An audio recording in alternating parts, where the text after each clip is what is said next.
अस्सलाम वालेकुम dear students, I hope you would be doing fine. आज सेकंड ईयर का इंग्लिश का लेक्चर है और हमने लेसन नंबर 14 स्टार्ट किया हुआ लुइस पास्चर। आज उसको आगे कंटिन्यू करेंगे जनाब। पेज नंबर 68 है और तकरीबन मिड से है। टू रिटर्न टू पास्चर, तो राइटर कह रहा है कि पास्चर की तरफ वापस लौटते हैं। The achievement by which he is best known, वो कामयाबी जिसकी वजह से वो बेहतरीन तौर पे जाना जाता है, मशहूर है। To the man in the street, मतलब कि आम आदमी, man in the street means common man, आम आदमी भी उसे जानते हैं। With his work on disease, वो उसका बीमारी पर काम है। Was led up to by an investigation, मतलब ऐसी बीमारी जो जिस बीमारी पर काम उसे एक ऐसी तहकीक की जानिब ले आया। Into which he was almost forced by the French government, जिस तहकीक को करने के लिए उसे तकरीबन फ्रांसीसी हुकूमत की तरफ से मजबूर किया गया। हाँ जी। This was the result of a mysterious epidemic, ये एक बहुत ही पुरस्रार वबाई मर्ज था। ऑफ सिल्क वर्म डिजीजेस, मतलब कि जो रेशम के कीड़े की बीमारियां हैं उनमें से। विच फॉर 15 और 16 years हैड बीन डिवास्टेटिंग, जो बीमारी तकरीबन 15 या 16 साल से तबाही मचा रही थी। द सिल्क इंडस्ट्री, रेशम की सनत में। In the south of France, France के जनूबी इलाके में। मिस्टीरियस कहते हैं एनिग्मेटिक को, पुरस्रार चीज को। एपिडेमिक कहते हैं प्लेग को, वबा को। डिवास्टेट कहते हैं डिस्ट्रॉय को, तबाह करना। तो हाँ जी, कहाँ पे थे? Yes. Now the keeping of silkworms was one of the chief home industries of the peasantry of the part of France. तो राइटर कह रहे हैं कि अब ये जो रेशम के कीड़ों का पालना है, ये जो फ्रांस के एक हिस्से के किसानों का जो तबका था, उनकी घरेलू सनतों में से एक बड़ी सनत थी। पीजेंट्री कहते हैं फार्मर्स को, किसानों का तबका। ठीक है, मतलब जो फार्मर्स होते हैं, जो पीजेंट्स होते हैं। तो practically every family set aside, तो अमली तौर पे हर खानदान जो है वो मुख्तस कर देता था the best room in the house, अपने घर का बेहतरीन कमरा। For the rearing and tending of silk worms, रेशम के कीड़ों के पालने और उनकी देखभाल करने के लिए। सेट असाइड कहते हैं स्पेसिफाई को, मुख्तस करना। रेयर कहते हैं ब्रीड को, पालने को। टेंड कहते हैं लुक आफ्टर को, और मॉथ कहते हैं इंसेक्ट को, कीड़े को। तो अमली तौर पे हर खानदान जो है अपने घर का बेहतरीन कमरा मुख्तस कर देता था रेशम के कीड़ों के पालने और इनकी देखभाल के लिए। The women got up even during the night, हत्ता कि औरतें जो है वो रात को उठती थीं। टू सप्लाई द वर्म्स, रेशम के कीड़ों को मुहैया करने के लिए। विथ फ्रेश मेलबरी लीव्स, ताज़ा शहतूत के पत्ते। And to see that the temperature of the room was just right, और ये देखने के लिए कि कमरे का दर्जा हरारत ठीक रहे।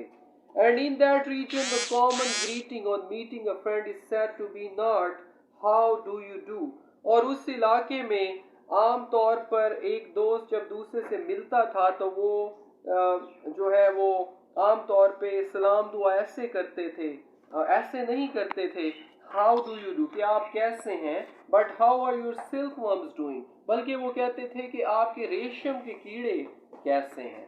Until 1849, तो 1849 तक the industry had flourished consistently, ये सनत जो है वो मुसलसल फली फूली थी। But in 1849 the moths were attacked by disease, लेकिन 1849 में कीड़ों पर जो है वो बीमारी का हमला हो गया। It was thought at first, तो पहले ये सोचा गया that the eggs were a fault, कि जो अंडे थे उनके उनमें कोई मसला था। And fresh ones were broad from other countries, और ताज़ा अंडे मंगवाए गए दूसरे ममालिक से। And for one season this cured the disease, और एक फसल के लिए इसका बीमारी का इलाज हो गया। But it reappeared in the first generation of descendants of these imported worms, लेकिन ये बीमारी दोबारा जाहिर हो गई जो अगली नस्ल के जो डिसेंडेंट कहते हैं सक्सेसर को, बच्चों को ना, तो जानशीन को। तो लेकिन ये बीमारी दोबारा जाहिर हो गई अगली नस्ल के बच्चों में ऑफ दीज इंपोर्टेड वर्म्स, इन बाहर से मंगवाए गए कीड़ों के। And so the inhabitants were driven, चुनाचे वहाँ के बाशिंदे मजबूर हो गए टू इम्पोर्ट फ्रेश एग्स, ताज़ा अंडे मंगवाने के लिए, ईच ईयर दरामद करने के लिए हर साल। Soon however the disease spread to neighbouring countries, तो ताहम जल्द ही ये बीमारी हमसाया ममालिक में भी फैल गई। Until Japan was the only silk producing country free from the disease, हत्ता कि सिर्फ जापान एक ऐसा रेशम पैदा करने वाला मुल्क रह गया जो कि इस बीमारी से पाक था। This reduce silk growers to despair, तो इससे रेशम के जो रेशम पैदा करने वाले जो लोग थे वो मायूसी का शिकार हो गए। Thousands of families were faced with रूइन, और हजारों खानदान मुआशी तौर पे तबाह हो गए। And things were so serious, और चीज़ें इतनी गंभीर हो गई दैट इन 1665 के 1865 में the government asked Pasteur to investigate the disease, हुकूमत ने पास्चर को कहा कि वो इस बीमारी के बारे में जो है वो तहकीक करे। डिसेंडेंट कहते हैं सक्सेसर को, बच्चों को। इनहैबिटेंट कहते हैं रेजिडेंट को, रिहायशी को। डेस्पेयर कहते हैं होपलेसनेस, मायूसी। तो हाँ जी, एट फर्स्ट ही रिफ्यूज, तो पहले पास्चर ने इनकार कर दिया ऑन द ग्राउंड, इस बिना पे that he was a chemist, कि वो एक कीमियादान था, एंड नॉट अ नेचुरलिस्ट, ना ही जो है हैवानात या नबातात का माहिर। नेचुरलिस्ट कहते हैं बॉटनिस्ट को, जो बंदा हैवानात नबातात का माहिर हो। तो उसने कहा कि वो कोई माहिर हैवानात या नबातात नहीं है, and had never touched a silk worm in his life, और उसने अपनी जिंदगी में कभी भी रेशम के कीड़े को हाथ नहीं लगाया था। But he pleaded ignorance in when, लेकिन उसकी ये जो कम इल्मी की इस्तदाद थी ये बेकार गई। प्लीड कहते हैं आर्ग्यू को, उज़र पेश करना। इग्नोरेंस कहते हैं अनअवेयरनेस, जहालत, कम इल्मी को। तो उसकी ये जो कम इल्मी का जो उज़र था ये बेकार गया। So much the better, replied mister Dumas, तो मिस्टर ड्यूमस ने जवाब दिया कि अच्छा बस तुम इतने ही पढ़े लिखे हो। Who bore the message from the government, या मतलब तुम इतने ही अच्छे हो अपने काम में, जो कि who bore the message from the government, जो कि हुकूमत की तरफ से पैगाम लाया था। You will only have the ideas which come to you from your own observation, तो मिस्टर ड्यूमस ने तंज किया पास्चर पे कि बस तुम्हारे पास वही आइडियाज होते हैं जो तुम अपने मुशाहिदे से हासिल करते हो।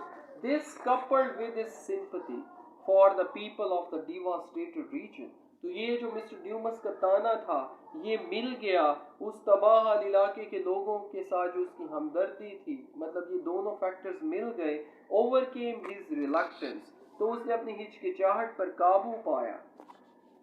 सिंपैथी कहते हैं कंपैशन को, हमदर्दी को। डिवास्टेटेड कहते हैं डिस्ट्रॉयड को, तबाह होना। ओवरकम कहते हैं कंकर को, गालिब आना। रिलक्टेंस कहते हैं अनविलिंगनेस को, हिचकिचाहट को।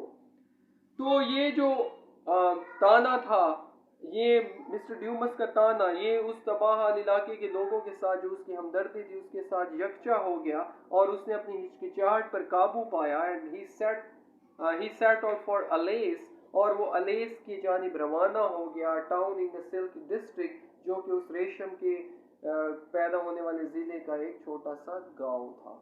तो डियर स्टूडेंट्स, ये था आज का आपका लेक्चर। अब इसको देखें, कोई मसला होगा हम डिस्कस करेंगे। Thank you.